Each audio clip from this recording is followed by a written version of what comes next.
Perkembangan selanjutnya, pemerintah Amerika Serikat, Presiden Donald Trump, menunda pemberlakuan tarif resiprokal selama 90 hari untuk negara-negara yang tidak melakukan retaliasi. Namun, terhadap negara-negara tersebut, tarif dasar yang sifatnya universal, yaitu 10%, tetap diberlakukan. Pada triwulan 1 2025, ekonomi Tiongkok masih mengalami pertumbuhan yang baik, bahkan lebih baik dari perkiraan sebagian besar para ekonom. Ke depan, ekonomi negara Tiongkok diperkirakan akan terdampak akibat ketegangan perdagangan yang terjadi. Berdasarkan perkembangan tersebut, Indonesia akan terus meningkatkan kewaspadaannya di dalam menghadapi dinamika perekonomian global ini.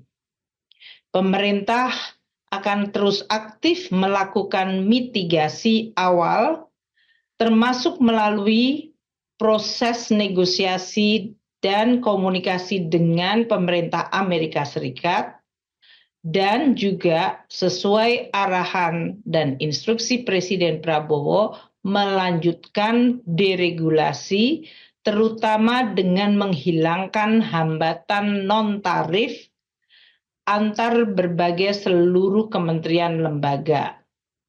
Selain itu, upaya untuk terus meningkatkan dan memperkuat domestic demand atau permintaan domestik agar tetap terjaga melalui kebijakan fiskal dan moneter yang terkoordinasi dengan selaras.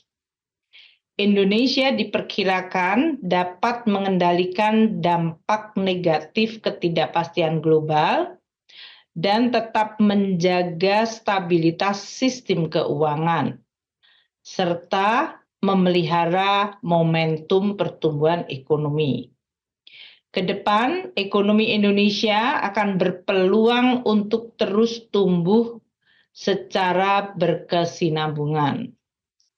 Pertumbuhan ekonomi Indonesia triwulan 1 2025 diperkirakan tetap positif meskipun ketidakpastian global mengalami kenaikan. Konsumsi rumah tangga tetap baik yang didukung oleh belanja pemerintah, terutama dalam bentuk pembayaran tunjangan hari raya THR, belanja sosial, dan berbagai insentif lain yang diberikan menjelang atau pada bulan pertama hingga bulan ketiga tahun 2025 dan menjelang Idul Fitri 1445.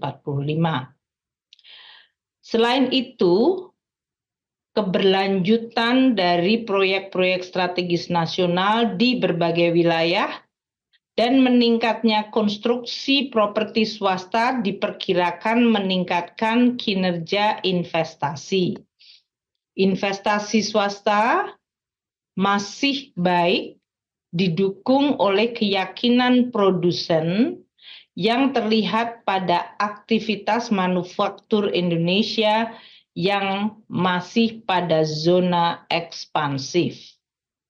Investasi khususnya non-bangunan tetap menopang pertumbuhan ekonomi yang tercermin dari meningkatnya impor barang modal, terutama impor alat-alat berat. Sementara itu, dilihat dari kinerja ekspor, diperkirakan juga tetap baik, didukung oleh ekspor non-migas yang meningkat pada bulan Maret 2025, terutama komoditas CPO, besi dan baja, serta mesin dan peralatan elektrik.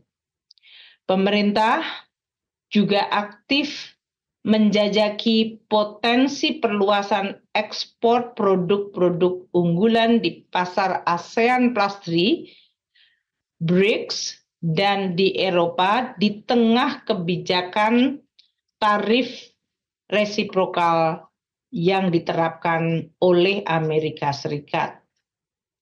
Dengan mempertimbangkan berbagai faktor tersebut, pertumbuhan ekonomi Indonesia pada tahun 2025 diperkirakan tetap akan mencapai sekitar 5%. Jelajahi cara baru mendapatkan informasi. Download Metro TV Extend sekarang.